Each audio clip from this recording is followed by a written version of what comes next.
बसंत पंचमी है, भगवान देवाधिदेव महादेव का आज बसंती पुष्प से सरसों का जो फूल होता है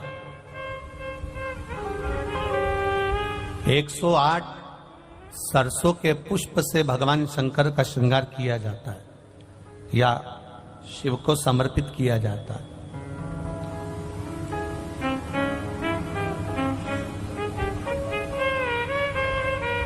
अगर डॉक्टर बोल भी देता है कि ऐसा लग रहा है कि कोई बड़ी बीमारी आने वाली है, शरीर में कोई ऐसा रोग आने वाला है कि ये बहुत बड़ा रहेगा, हम उनको हमेशा कहते आए हैं कि प्रयास करना कि बसंत पंचमी के दिन सरसों के फूल 108 शंकर भगवान को चढ़ जाएं, उसके बाद जांच करवाना प्रारंभ करो, बड़ी बीमारी नहीं आएगी, बाबा उसको टाल ही देगा। उसका नाम महामृत्युंजय है,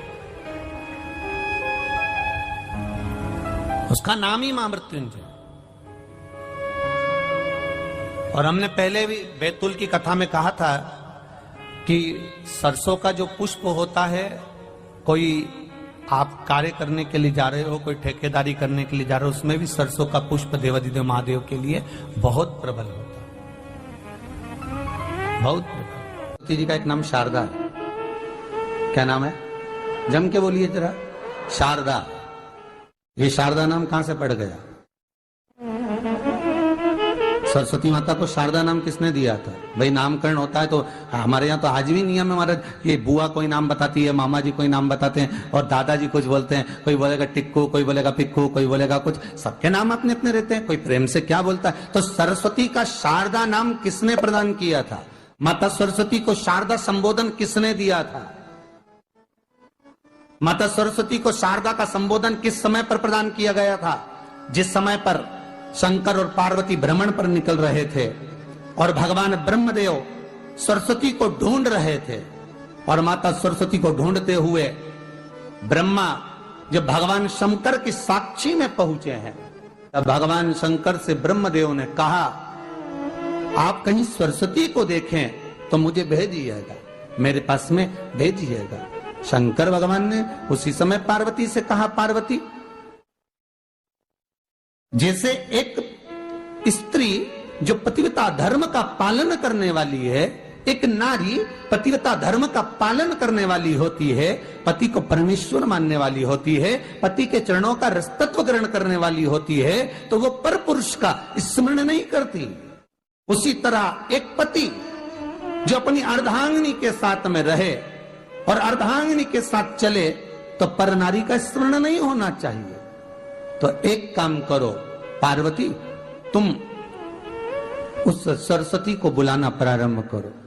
अब पार्वती जी ने कहा, सरस्वती तो मेरी बहन जैसी है, सरस्वती तो मेरी सखी जैसी है, अब मैं उसको अगर बुलाऊं, आवाज दूं, अच्छा नहीं लगेगा। तो माता पार्वती जब ढूंढते ढूंढते ढूंढते ढूंढते शंकर भगवान के साथ में भ्रमण करती करती पहुंची, तो क्या देखती है माता पार्वती कि एक सरोवर के पास में माता सरस्वती बैठकर सरोवर में अपना मुखाग्रविंद देख रही थी। श्वेत वस्त्र था मेरा माँ का और बड़ी सुंदर गले में माला पहन रखी थी माता सरस्वती ने, और एक सरोवर में माता सरस्वती अपने मुख को जब निहार रही हैं, उस दर्पण के भाव में अपने प्रतिबिंब को देख रही हैं, तब उस समय पर माता पार्वती ने कहा,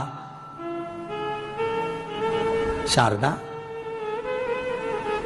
सरस्वती को लगा कि मेरा संबोधन ये किसने कहा, पलट कर देखा। सरस्वती ने कहा, पार्वती तुम?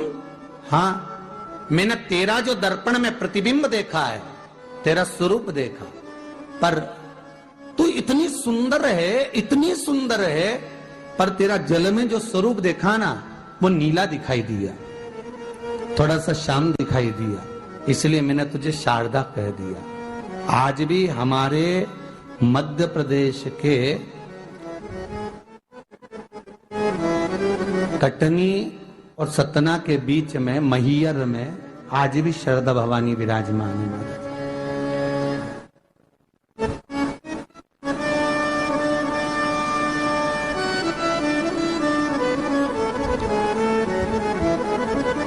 धार जिले में जाएंगे तो बाग क्षेत्र में मां बागेश्वरी मां शारदा आज भी विराजमान। कहा सरस्वती जी पूछी, पार्वती तुमने मेरे को शारदा क्यों कहा? क्योंकि तेरा जो प्रतिबिंब था वो श्याम नजर आ रहा था मुझे।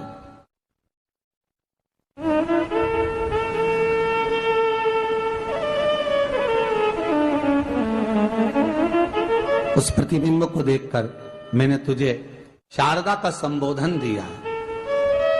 तुम्हें ब्रह्मा जी बुला रहे हैं। सरस्वती ने कहा,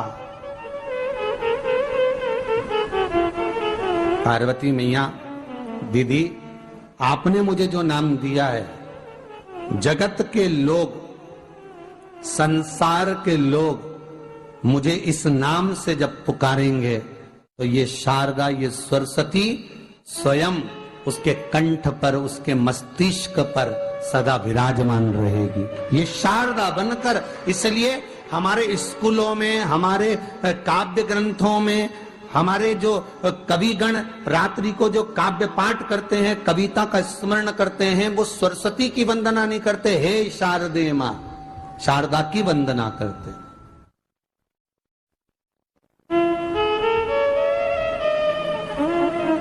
कभी आपसे कोई पूछ ले कि शारदा नाम पार्वती सरस्वती का कब पड़ा, तो आप बता सकते हैं कि ये माता शारदा नाम कोई सहज नहीं है। मां ढूंढने के लिए जब निकली, ब्रह्मदेव के कहने पर भगवान शिव के साथ भ्रमण करती। नाम का उच्चारण कोई सहज नहीं होता। कोई देखता होगा, दादाजी ने अगर किसी का नाम कुछ रखा है तो कुछ सोच के रखा होगा, पिताजी ने अगर कुछ रखा है तो उसके मन में कुछ आया होगा तो रखा होगा, मम्मी ने अगर कोई नाम रखा है तो उसने कोई विचार कर कर रखा होगा। कोई नाम अगर किसी का रखा जाता है तो उसके अनुकूल रखा जाता है कि हो सकता है कि वो नाम की क्या उसके मन में चल रहा होगा।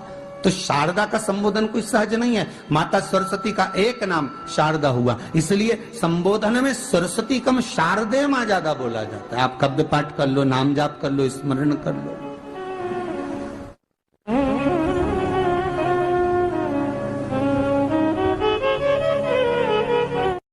हम बच्चों से कहना चाहेंगे, छोटे छोटे बच्चों से, आप माता सरस्वती की आराधना करा करो।